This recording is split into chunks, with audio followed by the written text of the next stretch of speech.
What is going on, all you Pokemon collecting maniacs out there? This is Ryan, the PikiPikaPapa, and I have been chomping at the bit to do a Crown Zenith video. Now, I'm going to be honest, I have been very, very bullish on this product since long before its release here in the US, and there's a bunch of different reasons why, like Scarlet and Violet is coming out, Sword and Shield is sunsetting, we're switching from yellow borders to silver borders, MSRP prices increasing. All of these macro level triggers are being pulled, and I just felt like Crown Zenith was going to be a great set. And now we're here and we can take a look at it. So it's taken a lot of self-restraint on my part not to do a video earlier than this, simply because I've been excited with what I've seen. But I really felt like in order to do the video justice and in order to make sure that I wasn't rushing to any preconceived conclusions, I needed to give it at least a month. And I know there's a ton of videos out there, buy Crown Zenith, don't buy Crown Zenith. There's gonna be tons of supply. Oh my God, there's no supply. Like, it's all over the place. And it was really hard for me not to get caught up in that. And I hope you guys didn't either. But you know, whenever a new product launches, you really gotta, you have a thought before it launches. You kind of got to stick to it at least for the first month, 2 months, 3 months, because there's going to be a lot of fluctuations up and down, which we're going to see in this video. But at the end of the day, you got to trust your gut. And this is very much a data-driven channel, so I'm excited now that we have a month's worth of data that we can put to this. But at the end of the day, there's still a long launch, and there's a lot of ramp, and we're still going to be a lot of change. But super, super excited to get this in front of you right now. With that being said, if you're new to this channel, this is data-heavy. We look at a ton of data. We look at trend lines. We look at previous performance to try and give us an idea of what's going to happen in the future. If that excites you, hit that subscribe button, give us a thumbs up, drop a comment down below. It does a lot to help the channel, and we are doing some really cool stuff, and we have an amazing group of individuals who are here already. So we'd love to have you as a member of that team. With this being said, let's jump into the very first slide where we're going to talk about Crown and Zenith and all of its awesomeness. So first off, the Elite Trainer boxes, right? This is the bread and butter. We all knew that this was going to be the bread and butter of this set. No booster boxes out there. ETBs are the best way to get packs. Started off with an MSRP of $49.99. Currently, it's all the way up to $64.78. Now, early in this video, or early in this channel, actually, I shared a place where you can get, I got a case of ETBs for $39.99 each. That included tax, that included shipping. So, really happy I was able to do that. I hope some of you were able to take advantage of that as well, because that certainly looks like a good capital investment. Again, who knows what's going to happen, but it's interesting because you hear from a lot of the distributors, a lot of the Pokemon influencers who have distributor licenses and who are selling this product. They're saying that these ETBs are being hard to find. And if it's hard to find for them, I don't want you to get confused with, you can easily find it at Walmart, you can easily find it at Target. That's very different than these distributors having it, which goes out to your local card shops and your local shops online. So Target and Walmart have warehouses and warehouses and warehouses full of this. They have special line distribution. So it'll always be there, I have a feeling. But the fact that card shops are finding it hard to get a hold of, I think that's going to help drive the prices up on the secondary market. You know, it's just these specialty ETBs to begin with, like anything that doesn't have a booster box on it. Think Pokemon Go, think Shining Fates, think Hidden Fates, think Celebrations, think Generations. All of these specialty ETBs, they have a strong track record of performance. So we did a whole video on that where we tracked out trend lines for them. And as a whole, they do really, really well. So couple all of the things that, you know, this is an exciting set. There's a lot of macro level changes going on, and the fact that it's a specialty ETB and the supply seems to be a little bit, will they, won't they, who knows what's going to go on with that. I think that this has the opportunity to continue to grow and continue to go up and to the right. So already almost a 30% gain. We'll see if that holds on. Again, there could be restocks, there could be reprints. I'm going to share my opinion on that later on in this video, but who knows. But all in all, after a month to see this pop up like that, absolutely crazy in my mind. So the next one, this is the product I've talked about as well. This is a Pokemon Center Elite Trainer box. We talked just a second ago about specialty ETBs doing well. Pokemon Center specialty ETBs do better than regular specialty ETBs. Anything with the Pokemon Center, it's a more limited quantity. You get extra packs in it. There's always a little extra fluff in it. And they have, hands down, without question, up to this point, they have always, I hate to use words like always. When you say always and never, you're usually wrong. So I try very hard not to use definitive terms like that. But up until this point, Pokemon Center exclusive ETBs have always outperformed just their regular ETB counterparts. So the exciting thing for this is it is already sold out twice. So I bought 4 of these, which was the limit during the pre-sale. Then it got restocked and I didn't pull the trigger, and then it sold out. And then once it got restocked again, I bought 4 more because I was like, man, this thing is selling like hotcakes, and it is sold out again. I haven't checked Pokemon Center in a couple days, so I don't know if they're back in. But who knows? Who knows how much of this product they actually have? I do feel like they will restock this again, but it is already sold out twice. Started off at an MSRP of $64.99. It is up to $107.52. That is a 65% gain. I will tell you right now, I have 4 that I pre-ordered. I have 4 that I ordered after that.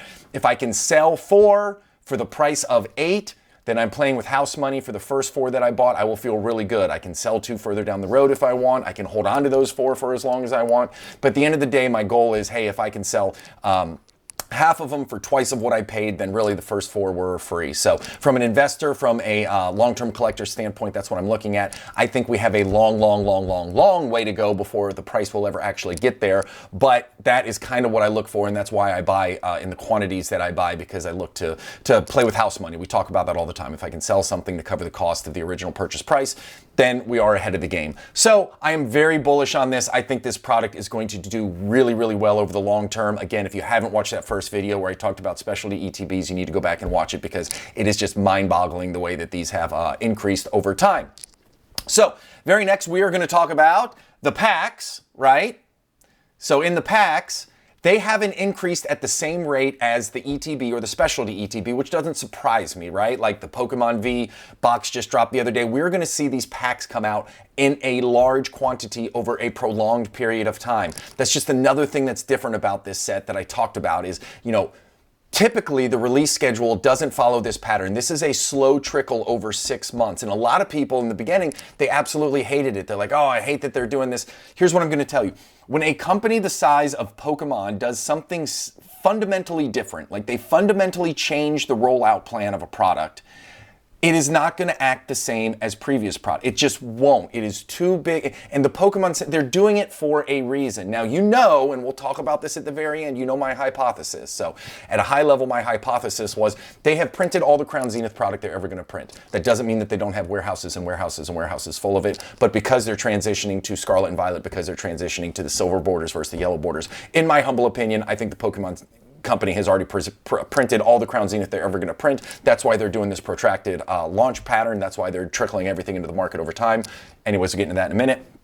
But these packs, I don't expect the packs to go up that much. I do think the ETBs and specialty ETBs will go up a little bit more over time, just because we're going to be able to get packs. I just bought some the other day. My wife and kids, they couldn't wait for me to get home from the flight last night, so they went ahead and they did their own box opening, which I thought was really cool. So anyways, that's where the packs are at right now. Now, you all know this video wouldn't be complete if we didn't talk about singles. So in the next couple slides, we are going to look at the 10 most valuable singles as of today. This list is going to change. It is going to fluctuate. Whenever a new product comes out, we know prices are sky high. And then as more product is ripped, it starts to fall down, right? The excitement, I'm not going to say the excitement wanes, but the desire to be the first to get the cards, it starts to wane off a little bit. Now, I will tell you this. I bought a couple cards when it first came out. I also ripped a couple boxes in order to get it, because I wanted to get some Charizard V-Stars, and I wanted to get some of those Radiant Charizards out to PSA, because I wanted to hopefully get them back in PSA 10 and be first to market with the PSA 10. So I have 2 V-Stars, I have 2 Radiant Charizards. They are currently being graded at PSA. I got the update the other day. So hopefully I'll get those back in a decent amount of time, and I can be one of the first ones to market with the PSA 10. I'd love to keep one in the PC, and I'd love to put one on eBay and see what kind of prices we can realize of that. Outside of that, look at that. These big cards, the Giratina, the Arceus, like they started off super hot. They're starting to come down a little bit. Here's another thing that I want to say. There's not a lot of Pokemon sets out there that have cards over multiple cards over $100. Okay, there's a couple sets out there that have 2 or 3 or 4 over $100, but there's not a ton, and a lot of sets only have 1 or 2 at that $100 or more mark. So you need to remember that when we're looking at these types of cards and these types of sets. So it doesn't mean this can't be the exception to the norm. There obviously is tons of sets out there that have multiple cards over $100, but when you see, like in the beginning, when you see 4, 5, 6 cards that are over $100 each, you know that they're going to come back down to earth, just because everything tries to revert towards the mean, and that is the average. The average of sets have less than, 3 or 4 cards worth $100. Now, one of the cards that I'm most bullish on this page, I love that Mew. I think that Mewtwo is absolutely sick. The art's amazing. It's a hugely collectible character. You see that this one, it started high, then it went low, then it started to come back. It's kind of flattening out. I think over the long run, that's going to be a great card. I don't think it's going to remain at the $90 mark. But when I think about long-term value, I think that is going to be certainly one of the cards on this page that holds its value over the long term. Next one, let's look at the next 5 right here. These are another 5 cards that are super strong. I have said before, if you watch one of my earlier videos, how much I love that Pikachu special art. Like, I think that is just an absolute secret card. It is dope. I love it. I will absolutely have it in a PSA 10 in my collection at some point. Not for a while. I'm going to wait and let the price normalize. But this is one I remember watching it at $100 left and right being sold on eBay. And now it's all the way down to $20 and change. I'm going to tell you the one card that I'm really, really bullish on right here is that Elisa Sparkle. And I am doing an entire video on why that particular card and cards like it I'm bullish on. I have looked at this point at thousands of individual cards prices between TCG Player, between Pokedata.io, and between eBay. Thousands and thousands of card prices at this point. And you know, I feel like I'm wired to identify patterns even without the math. Like, everybody's wired a little bit differently, and that's certainly one of the things that I think I've been able to do over time. And I think that card is going to do well. So you see it started high, dropped low, went high, dropped low, and now it seems to be going back up and to the right again. I'm not saying go out and buy it right now, but I certainly am saying if you're lucky enough to pull one of these from a pack, I would hold on to it, because who knows, it could be one of the top 5 cards in this set long run. So you also know this would not be complete if Ryan didn't do a Technicolor rainbow of Pokemon awesomeness. So I love looking at individual card prices. So these are the individual card prices for Crown Zenith, Pokemon Go, Celebrations, Shining Fates, and Champions Path. So these are the last 5 specialty ETBs that I alluded to earlier. Now, you know that I use the value of the cards and booster box prices in order to come up with some kind of formula where I say, hey, you know, there might be opportunity here, or hey, this booster box price is a little high relative to the value of the cards. And we use that. This is very different because there is a limited number of packs in these versus a booster box where you get a lot more packs. But at the same time, it doesn't mean that we can't find a type of pattern. Now, we need more time, we need more data points, but we have started the journey today with tracking this. One thing that I will tell you is that one of these things does not look like another, and that is the Crown Zenith is the average of the top 20 cards versus the Elite Trainer Box price is at like 70%. So we all know that Crown Zenith right now, you can rip packs and you can probably do okay in regards to your return on investment, which can't be said for a lot of the other boxes out there. But that's got to come back down. It has to normalize. Either the card prices have to go down, or the Elite Trainer Box prices have to go up, or some combination of the two. I am 100% confident that one of those is going to happen. I think all of you are in agreement with that. I think all of us are in agreement that probably the card prices are going to come down. I think there's a ceiling to how high, how fast those ETB prices can go back up, but I certainly think the card prices can start to normalize, especially now that we're getting, you know, the mini tins are coming out, the Pikachu VMAX boxes are coming out, so there's just going to be more product coming onto the market, and I'm going to be opening some of those here in a couple days as well. But interesting to see. Just as a fun note, we're not going to dive into it, but Pokemon Go is pretty high too. You know, if you start looking at that was a set that I did one on Pokemon Go and Shining Fates. I did a video on those two not long ago, and I felt Pokemon Go was a opportunity to buy, especially as soon as it gets sold out at the Pokemon Center. But that's for another video, another day. So what are my final takeaways here? Listen, I just talked about it. There's too much value in the packs right now. Card prices need to go down. Box prices need to go up. No surprise to you. No surprise to me. You don't have to be a mathematician to figure out that that has to happen one way or the other. The product rollout over time, I'm going to tell you right now, a lot of people in the beginning weren't big fans of it, but now I'm starting to hear people say, oh, you know what? That is pretty cool. That is how, you know, that's neat. And then that leads me into this hypothesis that I had, and I'll go into a little bit more detail on it now. So my thought process was this. It is no trivial task to transition from yellow borders to silver borders. I heard somebody the other day saying, well, it's just ink. It's not just ink. Like, there's no way in God's green earth it's just ink. I have no expertise in the world of commercial printing, but I feel very strongly, I feel very strongly that there is probably more to it than just switching out an ink cartridge on these massive printers.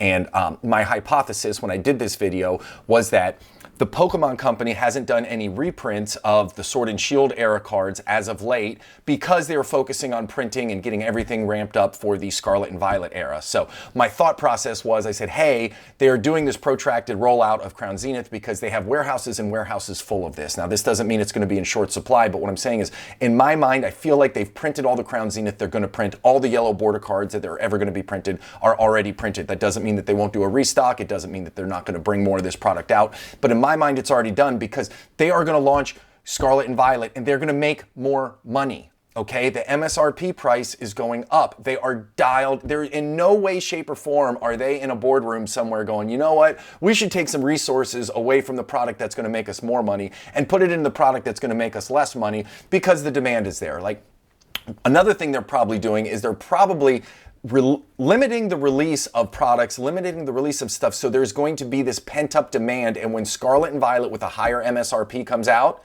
people are just going to dive into it. Like, I don't think there's going to be any supply problem when it comes to Scarlet and Violet. I think that they are getting ready for this pent-up demand. They're going to launch it, and they expect to just be counting their dollars. This is not backed up by any fact. This is purely somebody who's, you know, I've been in the business space for a while. This is how I would approach it as a company. So that is my thought. And I also do think that no matter what, at the end of the day, Crown Zenith is an amazing product. And I think it is a very fitting end to the Sword and Shield era. I could not be happier with the cards. I couldn't be happier with the product rollout. I couldn't be more excited for the future of this. I couldn't be more excited for the future of Pokemon. And I do think that what we've seen now from a growth perspective, I think when we look back in 3 to 5 years, Crown Zenith is certainly going to be one of the ones that outperform the broader market. So with that being said, hey, I hope you guys enjoyed this content. I have a ton of cool stuff coming up around Sun and Moon because everybody is focused on Sword and Shield ending. Everybody is focused on Crown Zenith right now. Everybody is focused on Scarlet and Violet. I think Sun and Moon is flying under the radar. I think there's some buying opportunities. I've been crunching a ton of data. I cannot wait to get that in front of you over this weekend, and I hope you guys enjoy it as much as I do. As always, have an epic one. I appreciate you, and we will talk soon. Thanks, everybody.